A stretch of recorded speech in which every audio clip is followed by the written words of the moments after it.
Next topic, operations on files. Operations on files are usually grouped into retrieval operations and update operations. There are two types, retrieval and update. The former do not change any data in the file, but only locate certain records so that their field values can be examined and processed. The later change the file by insertion or deletion of the records or modifications of the field values can be done. In either case, we may have to select one or more records for retrieval, deletion, modification based on a selection and the condition. This is called as an filtering the condition. There are there are several operations will be defined like this: open, reset, locate or find, and read or get. Open prepares the file for reading or writing, allocates appropriate buffers to hold file blocks from disk, and retrieves the file header, sets the file pointer to the beginning of the file. Reset sets the file pointer of an open file to the beginning of the file. Searches for the first record that satisfies a search condition, transfers the block containing the record into a main memory buffer. Read or get copies the current record from the buffer to a program variable in the user program. Next, searches for the next record in the satisfy searches for the next record in the file that satisfies the search conditions, transfer the block containing that record into a main memory buffer. Delete, it deletes the current record, updates the file on the disk to reflect the deletion.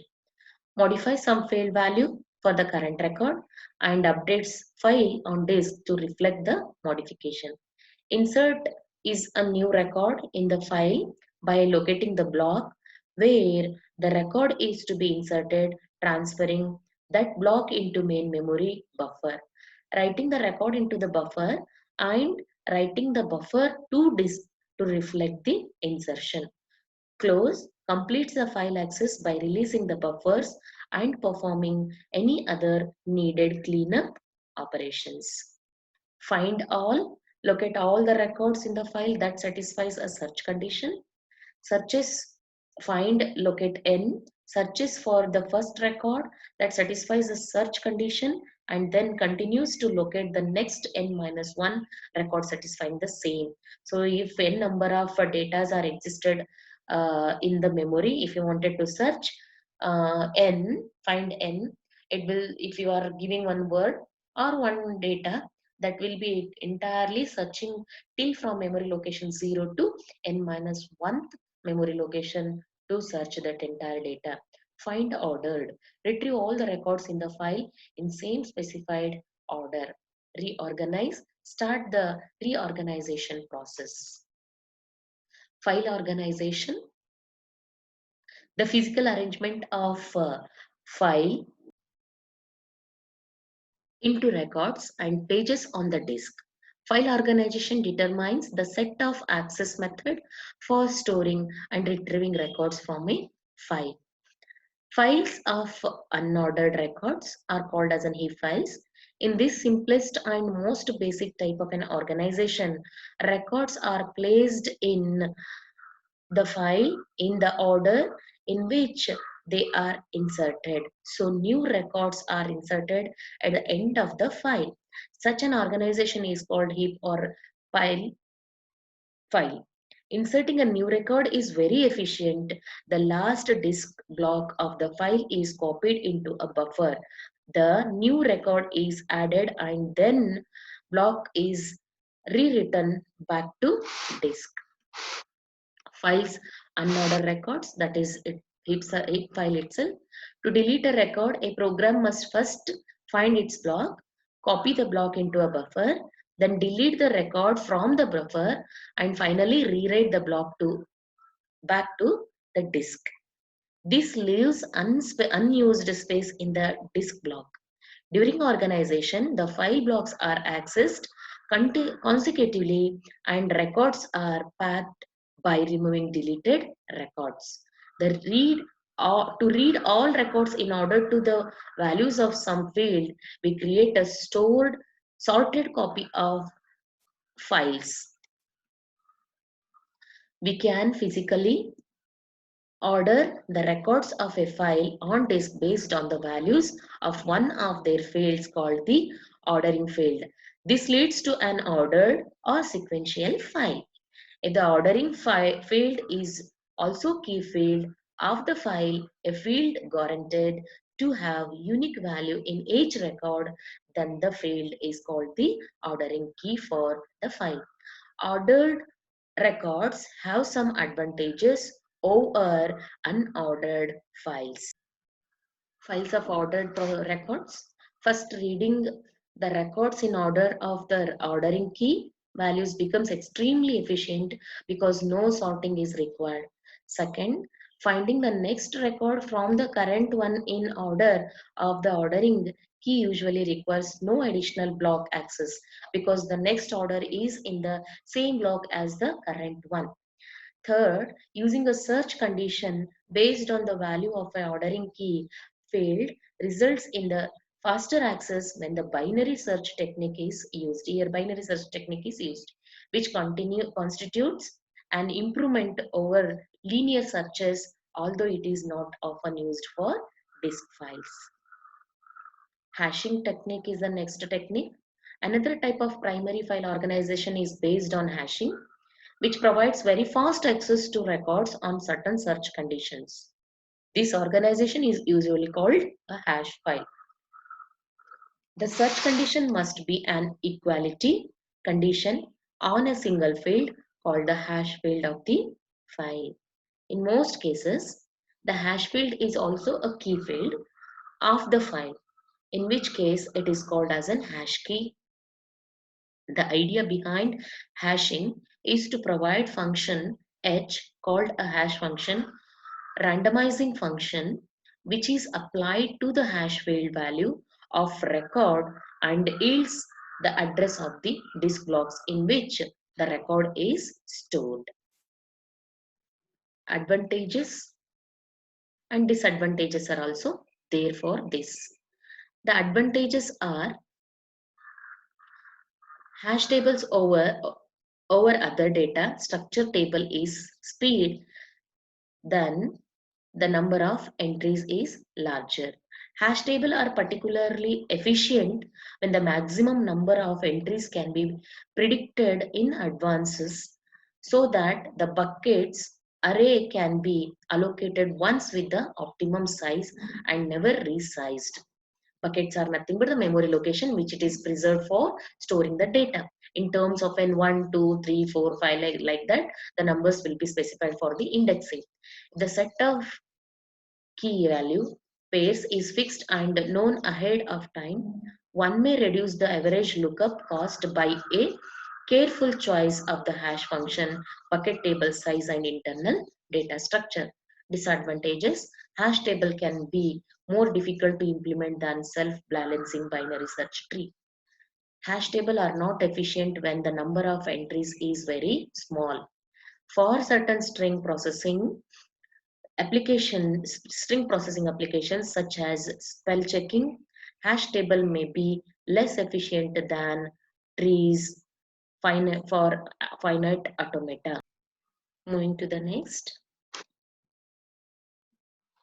Internal hashing. There are two types, internal hash and external hash. Hashing for internal files will be called as an internal hash. Hash table has an array of records. Non-integer hash field values such as names can be transferred into an integer in terms of an ASCII code. Internal hashing is implemented as a hash table through the use of an array of records. An array index range from 0 to m-1. A function that transfers the hash field value into an integer between 0 to m-1 is used. A common one is hash of k equals to k mod m. A collision occurs when the hash field value of a record that is being inserted hashes to an address that already contains a different records. The process of finding another position is called collision resolution. Internal hashing again performs numerous resolution, including the following: open addressing, changing, multiple hashing. Open addressing proceeding perform the copied position specified by the hash address. The program checks the subsequent positions in order until an unused or position is found. So how it is proceeding from copied position to processing from the copied position specified by the hash address to the required program checks. So this is in the position of ordered until it is going to be empty position is found in the open addressing. Changing, for this method, various overflow containts are kept, usually by extending the array with the number of overflow positions. In the array, sometimes the size may be less, the data are going to be stored more, then overflow occur. Overflow occur when the size is not sufficient for the data. In addition, a pointer field is added to each record location. A collision is resolved by placing the new record in an unused overflow location and setting the pointer of the occupied hash address location to the address of that overflow location. Multiple hashing. The program applies a second hash function in the first result in a collision. If the first hash result is in collision, then the second hash function is applied. If another collision results, the program uses open addressing for apply or applies a third hash function and then uses open addressing if necessary. Goals of the hash function. The goals of a good hash function are to uniformly distribute the records over the address space while minimizing collisions to avoid wasting space. Research has shown 70% to 90% fill ratio is best, that when uses the mod function, m should be a prime number. External hashing for disk file. External hashing makes use of buckets, each of which can hold multiple records. A bucket is either a block or a cluster of contiguous block. The hash function maps a key into a relative bucket number rather than an absolute block address for the bucket. Types of external hashing are: using a fixed address space is called as static hashing. Dynamic changing address space is called as an dynamic hashing.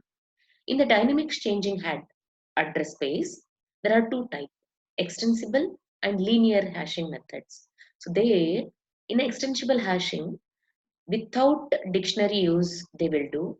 In the linear hashing, with using dictionary, they will perform a hashing function is called as an extensible. Without using dictionary, in the linear hashing, the operation will perform. This is the example.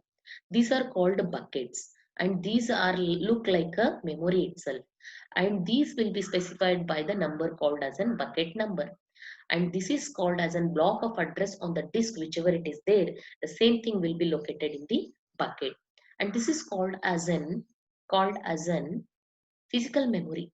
Matching buckets number to the disk block addresses depends on that each and every data is stored.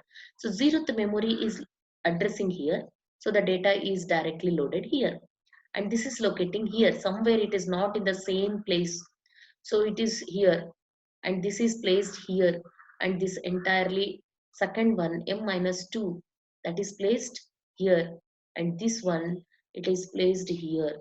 So like this is the disk structure where the each and every block of a memory is represented in terms of pages that you are going to be learn in operating system, and each bucket whichever the data is consisting by it in terms of a block address, that will be like this pointing. So each block will be transferred to memory.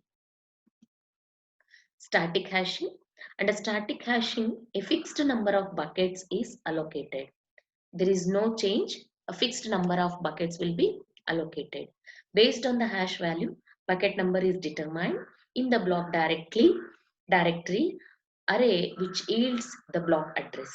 If n records fit into each block, this method allows up to n into m records to be stored. Dynamic hashing. In dynamic hashing, the size of the directory grows with the number of collisions to accommodate new records and long overflow page chains. Extensible and linear hashing are two dynamic hashing techniques. Extensible hashing. In extendable hashing, a type of directory is maintained as an array of 2 to the power of d bucket address, where d refers to the first d high leftmost order bit and is referred to as the global depth of the directory. However, there does not have to be a distinct bucket for each directory entry. A local depth D is stored with each bucket to indicate the number of bits used for that bucket. Overflow bucket splitting, it is called overflow. When an overflow in a bucket occurs, that bucket is split because the data cannot be stored there. This is done by dynamically allocating a new bucket and redistributing the contents of the old bucket between the bucket between the old and new buckets based on the increased local depth d dash plus 1 of both those buckets. Bucket doubling. In the overflow, we can perform one more operation called as an bucket doubling. If the overflow occurred in a bucket whose current local depth is d dash is now greater than the global depth d, you must increase the global depth accordingly. This results in a doubling of the directory size for each time d is increased by 1 and appropriate adjustment of the entries. Linear hashing. Linear hashing allows the hash files to expand and shrink its number of buckets dynamically without needing a dictionary. It starts with m buckets numbered 0 to m minus 1 and uses the mode hash function to find out its initiation. H of k equals to k mod m as the initial hash function called hi. This is the last bit. Parallelizing disk access using RAID technology. RAID, for this RAID, you studied something in the third chapter, why it is called RAID, why it is used in the DBMS also you studied. RAID stands for redundant array of inexpensive disk or redundant array of independent disk. These are used to provide increased reliability, increased performance, or both. So for that we are using. There are different types of RAID levels. Level 0, 1, 2, 3, 4, 5, 6. 0 level has no redundancy and the best write performance, but its read performance is not as good as level 1.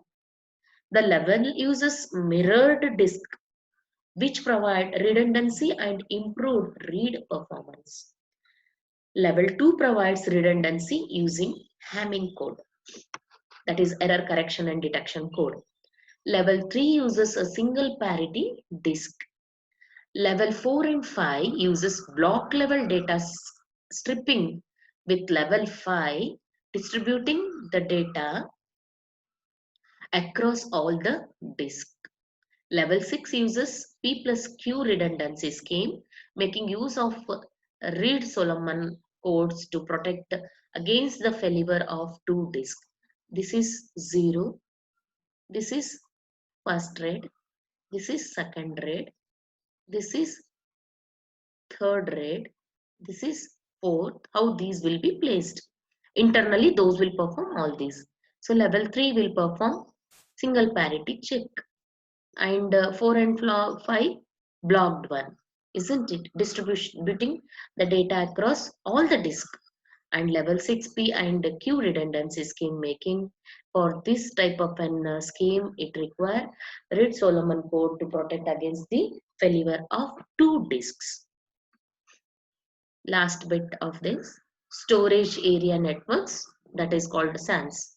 The demand for higher storage has considerably in recent times. Organizations have a need to move from a static fixed data and center oriented operation to a more flexible and dynamic infrastructure for information processing. So in SAN, online storage peripherals are configured as nodes on high speed network and can be attached and detached from servers in a very flexible manner. This allows the storage system to be placed at longer distance from the servers and provides different performance and connectivity options. There are some advantages. It is flexible many-to-many connectivity among servers and storage devices using fiber channel hubs and switches. Up to 10 kilometer separation between a server and a storage system using appropriate fiber optic cables. Better isolation capabilities, allowing disruptive addition of new peripherals and servers. So these are the important points what we need to discuss in this chapter. So now this chapter is ended with the SANs, that is nothing but what? Stored area network. Now if you have any problem or any doubt with respect to this chapter, you can feel free to call me and ask. Hope all understood the concept whichever it is discussed in these two video with respect to data sharing. Thank you.